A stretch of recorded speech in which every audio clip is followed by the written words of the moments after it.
गहरे जंगल के बीचों बीच एक नदी बहती थी, जिसे हर कोई गाने वाली नदी के नाम से जानता था।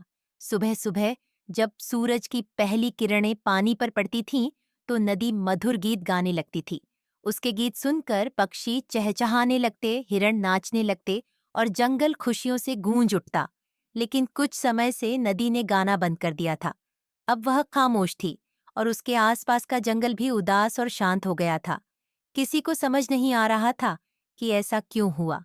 एक छोटी बतख पीहू, जो नदी के पास रहती थी, उसने ठान लिया कि वह पता लगाएगी कि नदी ने गाना क्यों बंद कर दिया। वह अपने दोस्तों खरगोश टोबी और कछुए गाब्बी के साथ नदी के पास गई। नदी ने गाना क्यों बंद कर दिया होगा? पीहू ने पूछा। शायद नदी बीमार हो गई है, गाब्बी ने धीरे से कहा। या फिर उसे कोई बहुत बड़ी परेशानी हो, टोबी ने अनुमान लगाया। वे नदी के किनारे चलने लगे। पीहू ने ध्यान दिया कि नदी का पानी पहले जितना साफ और चमकीला नहीं था। उसमें पत्ते, प्लास्टिक और कचरा बह रहा था। जब पीहू ने नदी से बात करने की कोशिश की, तो उसने धीमी और उदास आवाज में कहा, मैं अब गा नहीं सकती। मेरा पानी गंदा हो गया है। मैं बीमार महसूस करती हूँ। यह सुनकर पीहू के दोस्तों को बहुत बुरा लगा। उन्होंने फैसला किया कि वे नदी को उसकी मुस्कान और गाना वापस लाने में मदद करेंगे। पीहू, टोबी और गाब्बी ने पूरे जंगल में संदेश फैलाया कि हर कोई नदी को साफ करने में मदद करे। जल्द ही हिरण, बंदर, हाथी और पक्षी सब इकट्ठा हो गए। हाथी ने अपनी सूंड से नदी से कचरा बाहर निकाला। बंदरों ने पेड़ों से लटककर कचरा इकट्ठा किया।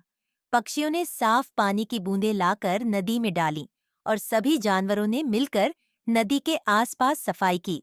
जैसे जैसे नदी साफ होती गई, उसका पानी फिर से चमकने लगा। शाम होते होते नदी ने हल्की हल्की गुनगुनाना शुरू कर दिया। हमने कर दिखाया, पीहू खुशी से चिल्लाई। लेकिन हमें नदी को हमेशा साफ रखना होगा, गाब्बी ने याद दिलाया। अगले दिन सुबह जब सूरज की किरणें नदी पर पड़ी, तो उसने फिर से मधुर गीत गाना शुरू कर दिया। जंगल में हर कोई खुशी से झूम उठा। पीहू और उसके दोस्तों ने नदी को फिर से उसकी आवाज दिलाने का श्रेय लिया, लेकिन वे जानते थे कि यह सब मिलकर काम करने से ही संभव हुआ था। उस दिन से पूरे जंगल ने वादा किया कि वे नदी को हमेशा साफ और खुश रखेंगे, क्योंकि एक खुश नदी का मतलब था एक खुश जंगल। सीख: प्रकृति की देखभाल करना हमारी जिम्मेदारी है। अगर हम उसका ख्याल रखेंगे, तो वह भी हमें खुशियां और सुकून देगी।